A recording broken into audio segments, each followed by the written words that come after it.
Yan. Samahan niyo muna akong puntahan natin yung food house natin sa school.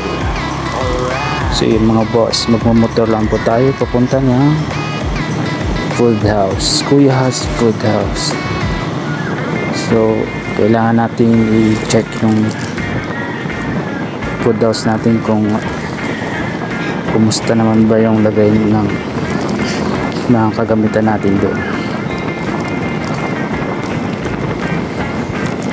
Kasi bali yung plano ko ipapaayos kasi yung food house natin kung para ngayong darating na pasukan maayos na yung food house natin. So ayan po, pangiti-ngiti po tayo kasi may mga nakakasulubong po tayong kakilala natin. So yan, balot na balot po tayo mga boss. Sobrang init kasi dito boss. So isa po ito sa mga dahilan kung bakit po ako umuwi ng probinsya. So i-check natin yung food house natin and then ayusin natin yung business permit ng ating food house.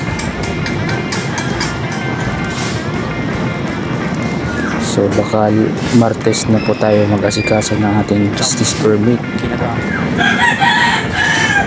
So yung mga boss, malapit na po tayo.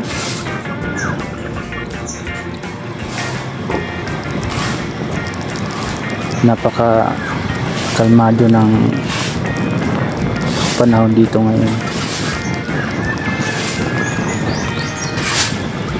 Sobrang init, parang kunti lang yung hangin nilalasap natin. So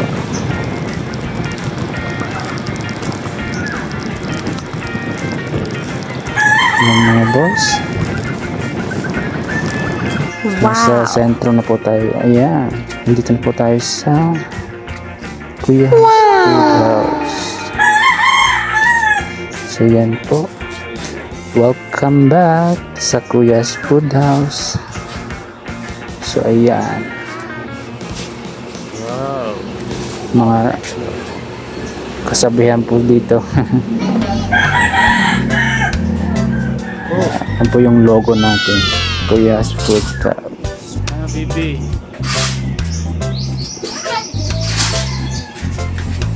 Yan. So okay naman pala yung sitwasyon dito. Medyo maalikabok lang. Kailangan linisan lang yung ating food house. So dyan po ako nagluluto. So sa susunod po siguro na ngayong pasukan po, baka lahat po ng niluluto natin ay iba-vlog ko na po.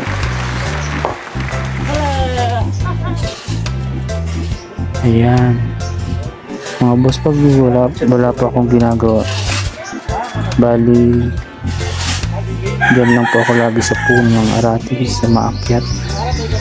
Naghahanap ako. Awan na naman ba yun eh? Mahilig kasi akong kumain ng aratilis mga boss. Kaya yan po, isa rin po sa mga libangan natin dito.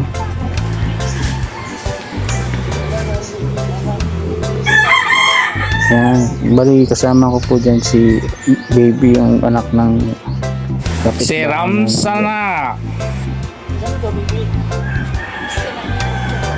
Yan, kausap ko si Chaminda dyan habang nangunguha ako ng aratilis. Ayun si Baby, takbo ng takbo. Ako naman naglilibang sa kakahanap ng aratilis. Ayan mga boss, ang hirap din maghanap ha, lagi kang nakatingala. Kaya si Baby, kiyaga ko muna.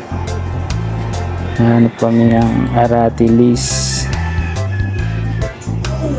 Ayan po, yun, nakakuha ko ng hinog. Para mga boss, yung mga hinog nito sobrang matamis naman mga boss, kaya nagustuhan ko rin tong prutas na to. Hello, hello baby. Kaway-kaway pa kami. Sobrang init na jacket ako, no? Kaya magpaitim eh. So yun pa, ang dami ko na nakuha dyan eh. Pakakuha ko, kakainin ko lang din. So hindi ko rin naiipon.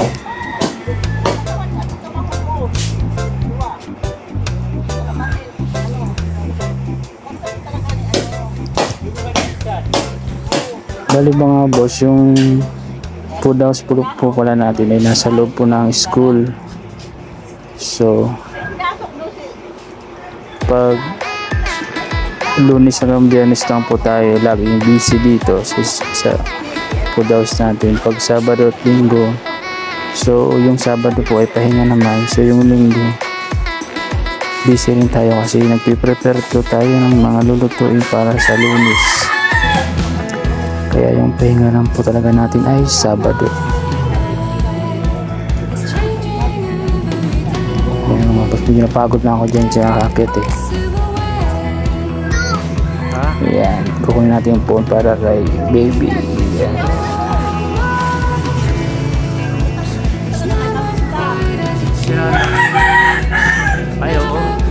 Yan po yung mga bunga ng aratilis. Yan po may hinog. Part-time ha.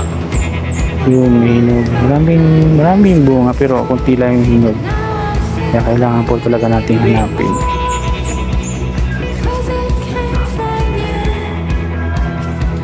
Hi ba? Yan po si baby. Hello baby. Pero na-edad mo. Yan, baby. Pero na-edad mo. Nahihiya pang sumabot. Tinatanong kasi kung ilang taon na siya. 4. 3 pa lang ha. Hindi niya maano yung deliri niya sa 3 taon. Yan, Kung yun, baby. 5 dapat. Tawa siya eh.